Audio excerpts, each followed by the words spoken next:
Welcome in. Thank you for visiting my channel.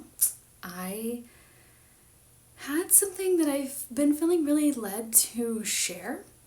I've recorded the video a couple of times. It's been pretty interesting. I've recorded the video a few times, and every time when I get to the end, it deletes, or there's no sound, or something else happens. So we'll see if we get through it today and get it out there in the interwebs. And what I wanted to share is a bit different than what I normally post here. I have been really posting my yoga nidra practices and encouraging my yogis and people that I meet to follow the channel and join me in this beautiful yoga nidra practice because it has changed my life so much.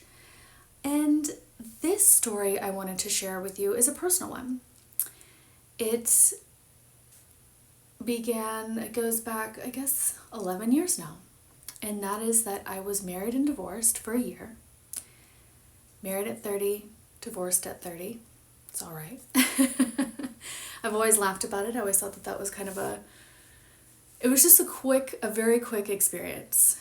And one of the reasons why I've been feeling so led to share this story is I have had the amazing privilege of living all over the world. And wherever I have traveled, wherever I have lived, wherever I have visited or been, I am consistently introduced and have conversations with amazing women who have a very similar story to mine. So perhaps that is you, or perhaps you know someone with this similar story. And in my marriage, the one reason why it was so quick is because I married a man who I didn't know was a narcissist. When we were in our dating years, we dated for some years and time before that, and we lived pretty separately. He had a job where he traveled often, and so he was gone a lot, and half the time I lived at my parents', or other times I would live at his house by myself, and so we weren't really in contact with one another on a regular day-to-day basis like most other couples would be. So we had this very fun, he would leave, he would go far, the heart would grow fond, and then he'd come home and we'd have a lot of fun. So it was our dating years were a lot of fun. I really enjoyed his company, and obviously I married him, right? And we married each other. But it was like some light switch went off as soon as we got married. As soon as we got married, on the honeymoon, I started looking and going, did I just marry somebody that I don't know? Or is he just being a little bit weird because it's our honeymoon, or like somehow the vibes are different. So it shifted pretty much overnight. I say he shifted, he say I shifted. Regardless, we both flip switch. And so the divorce came quickly. The marriage didn't last long. But even though it was a short marriage, the consequences of that marriage and of that year together have lasted the last decade plus for me. It has really reshaped who I am, very heavily reshaped who I am. And it has caused me to really go down a path where I have learned all about narcissism and narcissistic behaviors, emotional blackmails, manipulations, XYZ, fill in the blank. I've learned how to hold space for trauma, for myself predominantly, how to process my emotions, how to accept my emotions, and how to accept the life that I had and the life that I was leading into, though I did not know who that was or who I was in that life or where I was going. Half the time still don't. Still have no clue whatsoever, as I think most of us don't.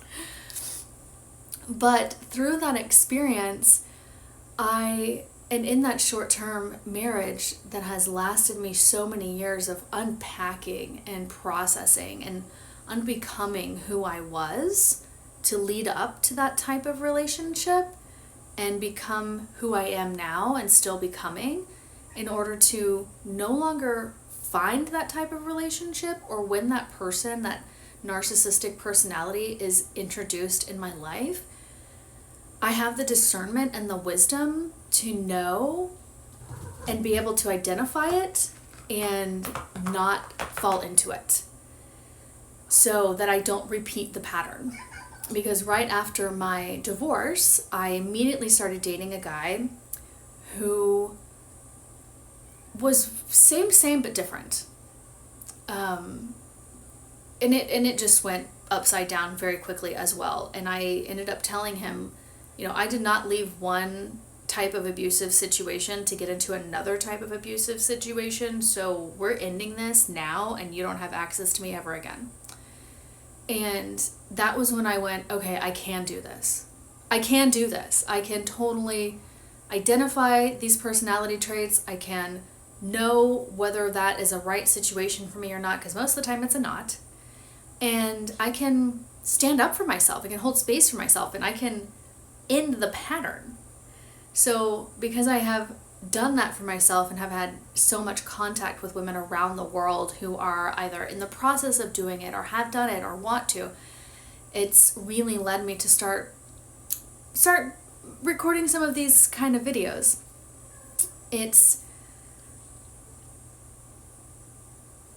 I want to be very clear in my channel and in my message that I am not bashing any type of personality. Narcissism is, and that word narcissist is very heavily and oversaturated and used in our world right now. We're kind of using that as just an umbrella word to just cut someone down if they are just an asshole. Sometimes people are just assholes, sometimes people are just conceited, sometimes people are just manipulative, and they aren't really that kind of full-on narcissistic style.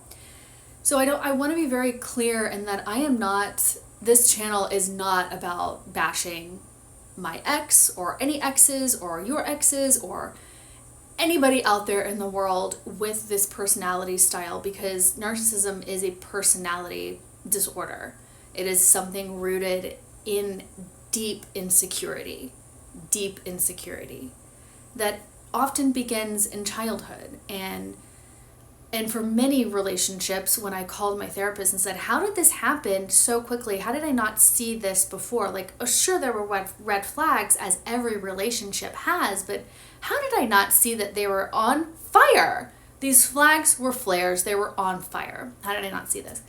And my therapist just said, that's how narcissists operate. They're very covert in the beginning, and then oftentimes,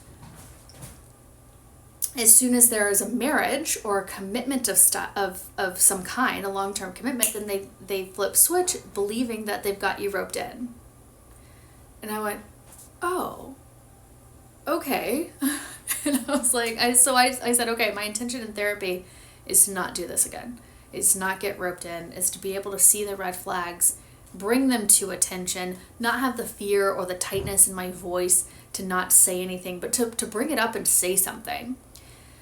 And to say it in a way that is not damaging and shaming and judgmental and bashing, but just matter of fact. Just, hey man, that's a matter of fact, this. And in fact, that is a superpower of mine, just to be that direct at times and to be that clear. And even with my ex-husband, there was a moment where he asked, am I this way? And I just flat out said, yeah. You're becoming that way. So you have an opportunity where you can nip this in the bud and change that personality style, or you can continue going down that road and be somebody totally different and unrecognizable to myself and everyone around you. And then the subject needed to change. He couldn't hear it, any of it. And then it was all turned back on me and how I was, you know how it goes. You know the routine. So I had been really wanting to share this, a little bit of this story, a little bit of how I would like to present this, because I find it important to have this conversation. It is so out there in the world, and it is so dominant in my life still today, with people that I know and people that I meet again, clients or friends or somebody at the shop. And I love to let other women know that this is not something you have to stay in, and this is not something that you have to repeat. It is a pattern that you can break, but breaking patterns take one thing first, and it's not awareness. Once you become aware, you can be aware of something and never change it. I know people who do that. You can be aware of something and never change it. So awareness, yes, okay, first step. But the most important step when trying to break a pattern is taking responsibility.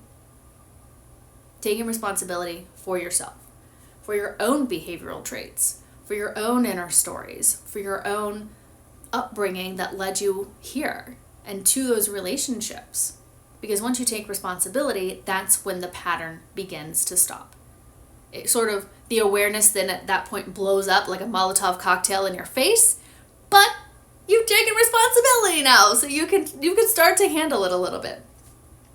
So that's somewhat of what I wanted to share, that I would love to speak about this topic more. I would love to be more open and honest in these conversations. And if you have had this experience, I'd love to hear about it in the comment.